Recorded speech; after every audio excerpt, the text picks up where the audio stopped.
If you're watching this video, chances are you or someone close to you has been diagnosed with a heart arrhythmia. And if you're like most people, you've probably got many questions and concerns swirling around in your head. Maybe you're worried about how this condition will impact your daily life, or you're unsure about what treatment options are available to you. Perhaps you've even left your doctor's office feeling more confused than when you walked in. Hi, I'm Dr. David Tran from Connect Cardiology, and in my 10 years of practice, I've had the privilege of helping many patients with heart arrhythmias. And in this video, I'm going to share with you the different types of arrhythmia and what they mean for your health, the most common causes and risk factors so you can make an informed lifestyle change, how to recognize the signs and symptoms so you can get timely care, and also the potential complications you should be aware of, and the latest treatment options that can help you maintain your quality of life. Heart arrhythmia is a condition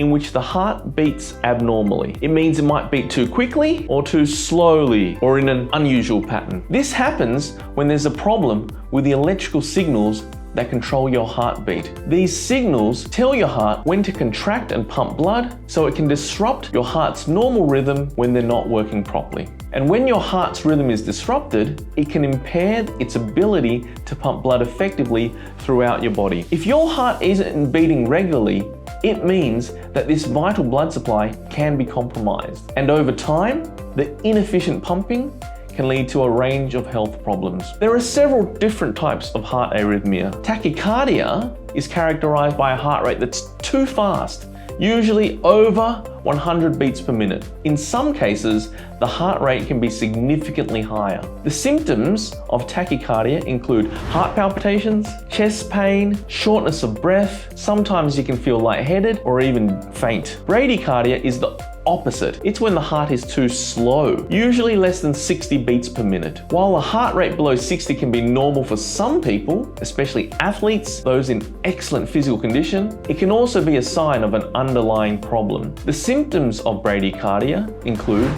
feeling fatigued, dizzy, lightheaded, you can faint, it can cause shortness of breath and chest pains. The next arrhythmia is premature atrial contractions and premature ventricular contractions. These arrhythmias occur when the heart beats earlier than it should.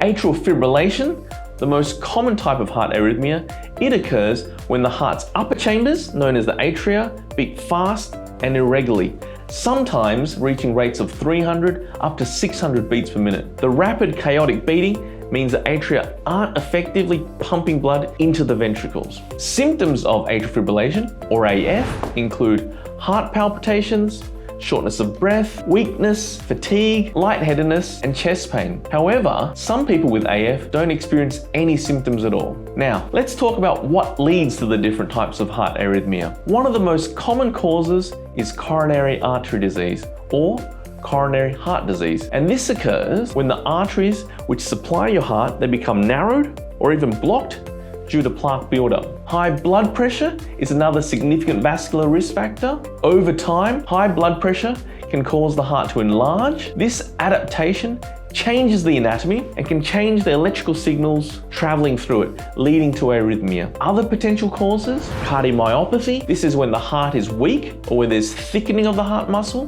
Congenital heart problems, where the heart you're born with is not normal. Thyroid disorders, some medications can do it. Alcohol, caffeine, stress, anxiety, obesity. With the many different types of arrhythmias and with their many different causes, it's very important that we capture the offending arrhythmia.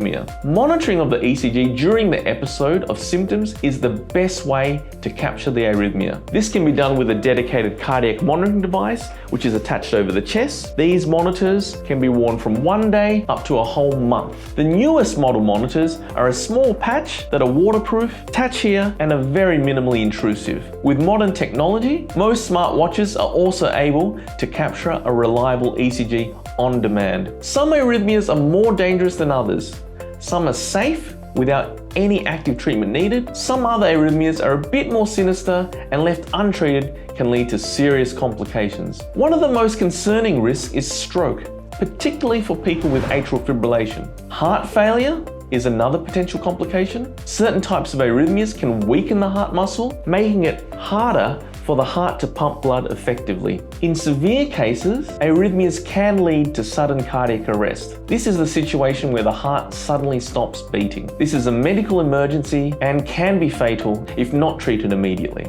Fortunately, there are several effective treatments available for heart arrhythmia. Depending on the type of arrhythmia you have, your doctor might prescribe medications to help control your heart rate or even to restore a normal heart rhythm. We could also give medications to prevent complications from occurring, such as blood clots. For some people, a pacemaker may be necessary. This is usually required when the native electrical pathways are unreliable. A pacemaker is a small device that's implanted under your skin of your chest, just about here. It sends electrical pulses to your heart to help it maintain a steady rhythm. In some cases, your doctor might recommend a procedure called catheter ablation. This involves guiding a thin, flexible tube called a catheter through the blood vessels to your heart. The catheter, once in your heart, is used to deliver energy to the areas of your heart that are causing the arrhythmia, effectively modifying the tissue that's causing the problems. Lifestyle changes can also play a key role in managing heart arrhythmia. Eating a heart-healthy diet, exercising regularly, managing your stress, maintaining a healthy weight, and avoiding